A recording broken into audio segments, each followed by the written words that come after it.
This is question number 6 of exercise 8.1 of NCERT textbook. If angle A and angle B are acute angles such that cos A equals to cos B, then show that angle A equals to angle B. So question बोल रहा है कि angle A और angle B acute angle है such that cos A is equal to cos B. So हमें show करना है कि angle A is equal to angle B. So आप देख रहे होंगे इस ट्रायंगल में मैंने नेमिंग कुछ इस तरह से किया है ACB.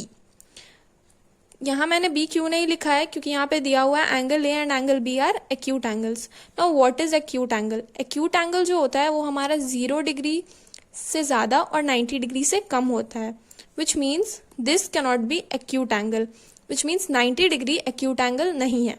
सो इसलिए मैंने C को मैंने 90 डिग्री बनाया है.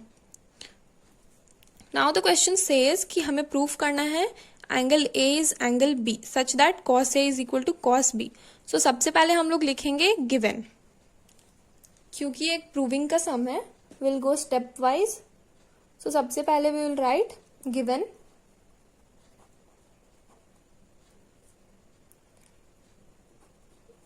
ABC is a right angled triangle. Angle A and angle B are acute angles.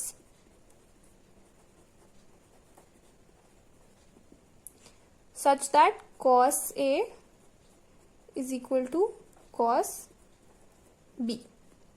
So proof क्या करना है हमें?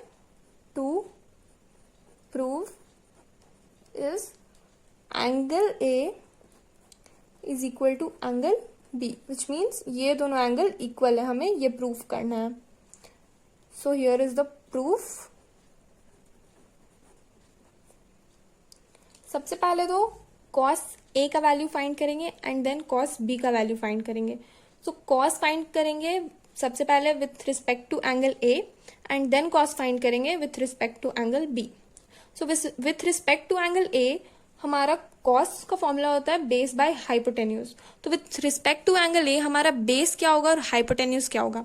अगर एंगल हमारा A यहाँ है तो ऑब्वियसली बेस हमारा AC होगा और हाइपोटेन्यूज हमारा BC होगा.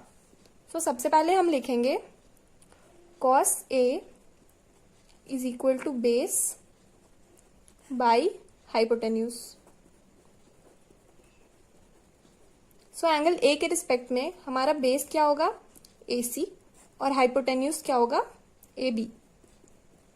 सो this will be our equation 1. Now with respect to angle B हमारा cos का फॉर्मूला वही रहेगा, बेस बाई हाइपोटेन्यूज.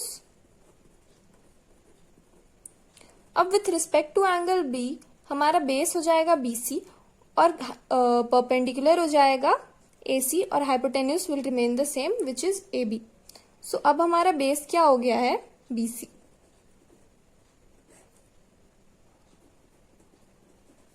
ये हो गया हमारा इक्वेशन 2. सो अब हमें ये प्रूफ करना है कि angle A is equal to angle B. So अब यहां हमारा दिया हुआ है cos A is equal to cos B. cos A हमने क्या निकाला है? AC by AB. और cos B हमने क्या निकाला है? BC by AB. So AB cancel हो जाएगा और हमारे पास बचेगा AC equals to BC. So triangle का प्रॉपर्टी हम सब जानते हैं कि angles opposite to the equal sides of a triangle are equal, which means AC is equal to AB है, sorry AC is equal to BC है, AC is equal to BC है, तो इसका जो कॉरेस्पॉन्डिंग एंगल्स होगा वो भी equal होगा, which means angle opposite, since angle opposite to the equal sides of a triangle are equal, therefore angle A is equal to angle B. Proved.